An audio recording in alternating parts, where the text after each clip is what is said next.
Don't forget to like and subscribe.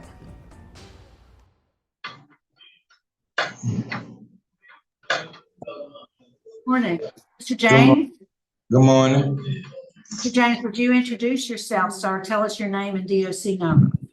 Anthony E. James, 523028. All right, Mr. James, we're here for a revocation decision this morning. We're going to put a form up on the screen, your parole revocation questionnaire. Just stand by. We're going to put it up there for you to look at. Yes, ma'am. It's coming. Yes, ma'am. Wait. Did you see it? Wait, hold on. Go back. No. Page up. It's down. There it is. Yes, Is that ma'am. that's your signature? Okay, based on the information and stated February 5th, 2024. Based on that information, sir, you're not eligible for appointed counsel. So are you ready to proceed with your revocation hearing this morning? Yes, ma'am. All right, sir, I'm going to read the allegations against you, after which you'll enter a plea of guilty or not guilty.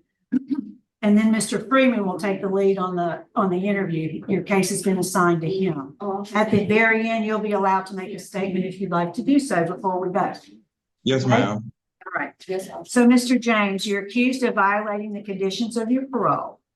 Condition number 2, which states you failed to report monthly as directed. How do you plead, sir? Guilty or not guilty?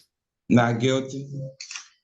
Condition number 3, you moved from the listed address of 2136 Louisiana Highway 83, Franklin, Louisiana, prohibiting home visits. You left the state without permission and absconded to Beaumont, Texas, which is evident by arrest and extradition from Beaumont, Texas. How do you plead to violating condition number 3? Not guilty. Okay. We have condition number 4. On July 30th, 2023, you engaged in criminal conduct by committing aggravated assault with a weapon.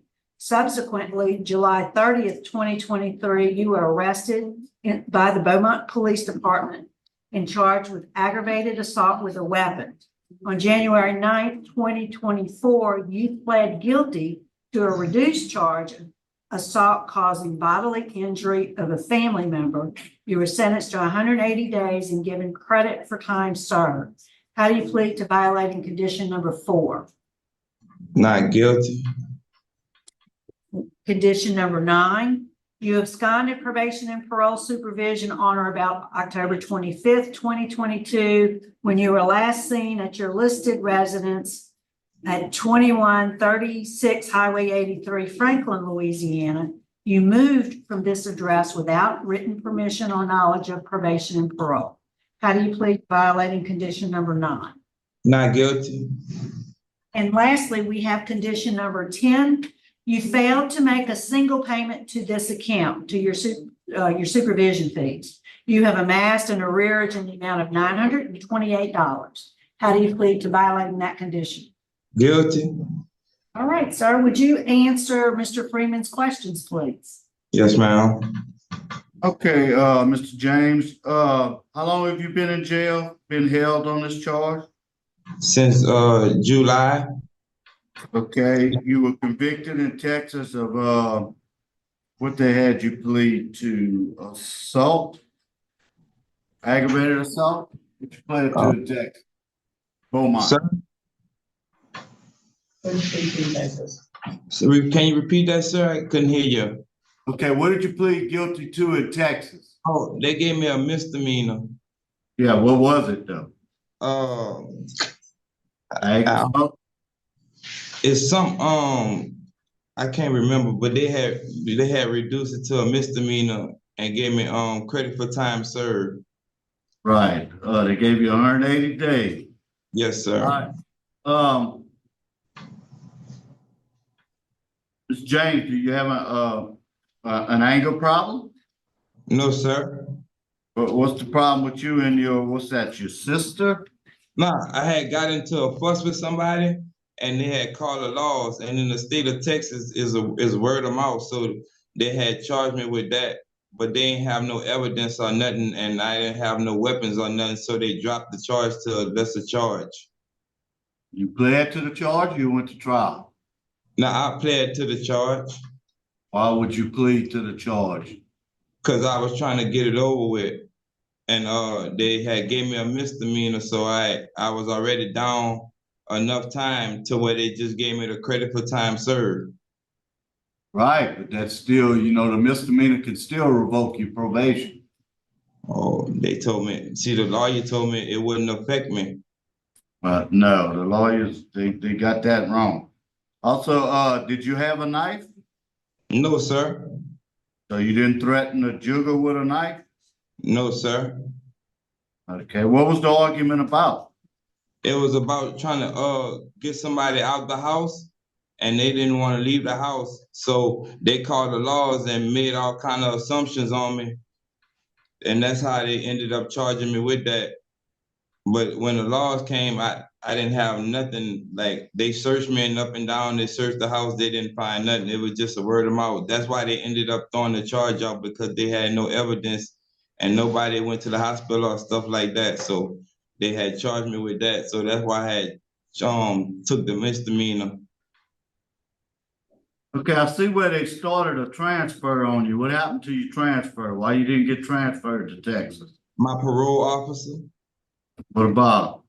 he didn't contact me on nothing. I had the workforce working with me, helping me out. And I had did the interstate compact, and I never heard nothing from my parole officer, but he had gave me permission to go. So they gave me a TWIC card, because in the state of Texas, you can't get a TWIC card without the parole officer proving your address. So I had got the TWIC card, but I never got word back from my parole officer. I had texted him and everything, but he never got back with me.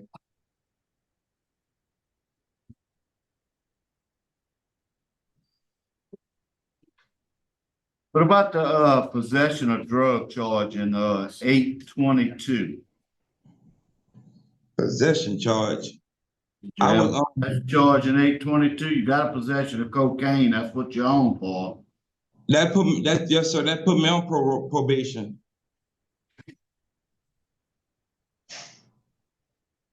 You used any drugs since you've been on probation? No, sir. I never pissed dirty from or none of that, sir. Not even alcohol. Where you gonna stay if you were to get out today? My mother's house. Where's that at? 136 LA Highway 83. I have no further questions. Mrs. Ledoux? Mr. James, have you ever completed a full sentence? You're a fourth felony offender. Have you ever completed a complete sentence? Like, Without- yes, ma'am.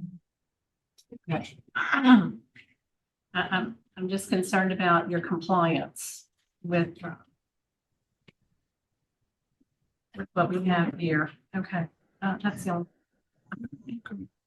Mr. James, anything you want to say to us before we vote? Basically, the reason why I had tried to move to Texas, because I was trying to get jobs in Louisiana, and it was like they couldn't hire me because I was a convicted felon and I couldn't get the TWIC card. So I asked my parole officer, can I get a pass to go to Texas to look for a job? And as soon as that happened, I automatically got a job. So I kept coming back to get passes, because I got paperwork coming back and get passes, and I tried to do it the right way by going through Workforce. So Workforce helped me. They told me, as long as I get the job, they'll help me get the TWIC card. So I got the job. I was driving boats, so I needed a TWIC card.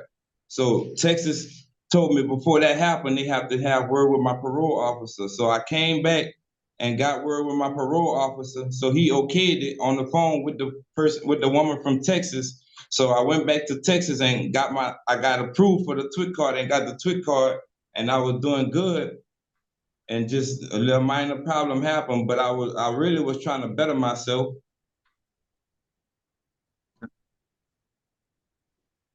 All right, thank you. Mr. Freeman, fair to vote? I'll move for an executive session. I second that. We have a motion and second for executive session. I have no objection. So with a unanimous vote, Mr. James will be in executive session for a few moments to discuss confidential matters. Just stand by. We'll be right back. Yes, ma'am. Roll call, Cheryl Ramasa, Yes. Pete Freeman, Yes. Jerry, Ledoux. Yes.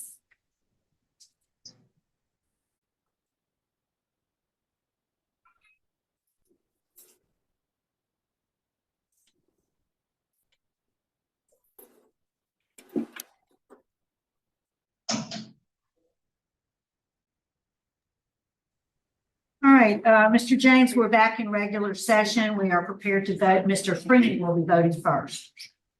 Okay, Mr. James, the domestic abuse really scares me. I know you said your lawyer said a misdemeanor would not revoke the probation, but you pled guilty, did not go to trial. My vote today would be to revoke your probation for violating conditions number 2, 3, 4, 9, and 10. Mrs. Ledoux?